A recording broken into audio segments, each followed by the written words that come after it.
So today, October the 1st, is the feast of Saint Therese.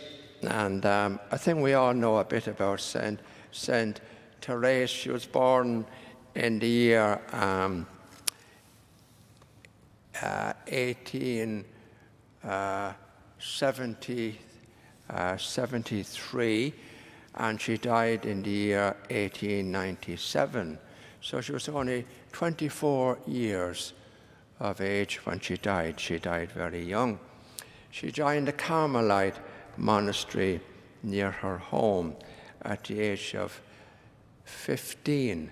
The superior there did not want her in so young, but nevertheless, with a bit of help from friends and others, Therese eventually got into that monastery. Unfortunately for Therese, her mother died when she was only 4 years old, and she died from cancer. And so she was left with her dad and her sisters, and 3 of her sisters also became nuns. So what was the gift? How did Saint Therese become a saint? Which is interesting for us, because she never did anything outstanding or wonderful in the eyes of the world. But she died at the age of 24, probably unknown, and just another little nun leading a hidden life. And it was a hidden life. But Saint Therese, whatever she did, her principle in life, or her attitude was, whatever you do, whatever she did extraordinarily well for love of God. That was one of her strong points, and that she often spoke about. And if you ever get a chance of reading The Story of a Soul, it's a beautiful book about Saint Therese. The Story of a Soul.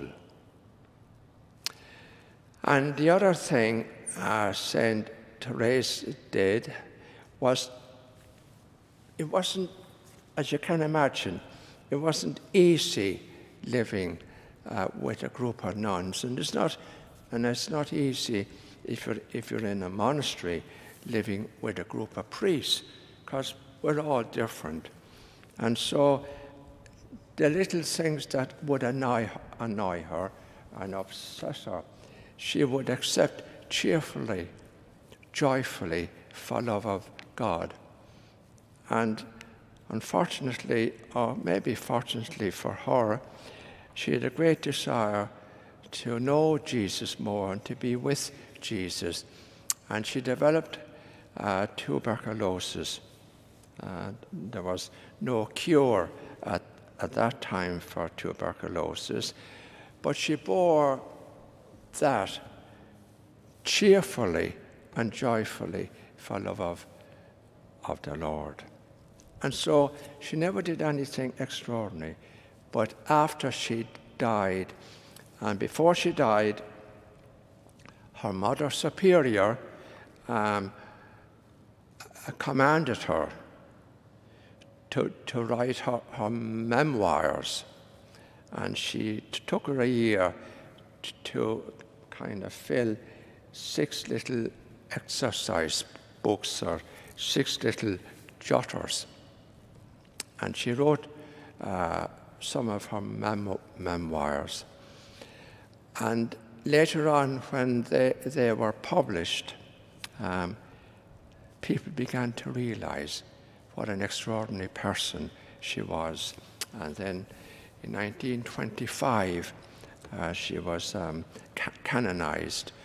And then in the year 2015, Pope Francis canonized her parents. Her parents were Louis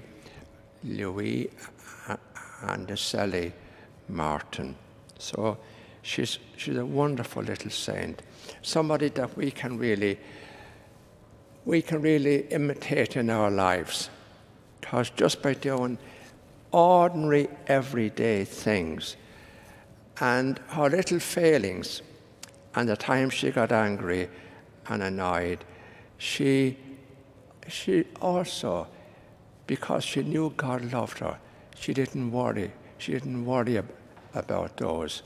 She actually, just to finish, she told her confessor or spiritual advisor once that she had a habit of falling asleep during prayer.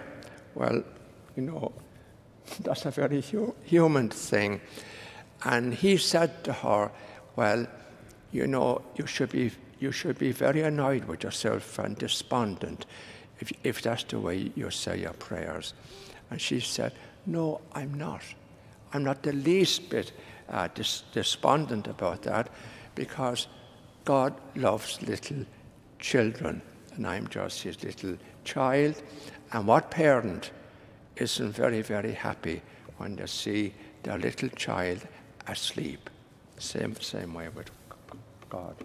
So it's a lovely, you ought to, if you haven't, get that book, The Story of a Soul.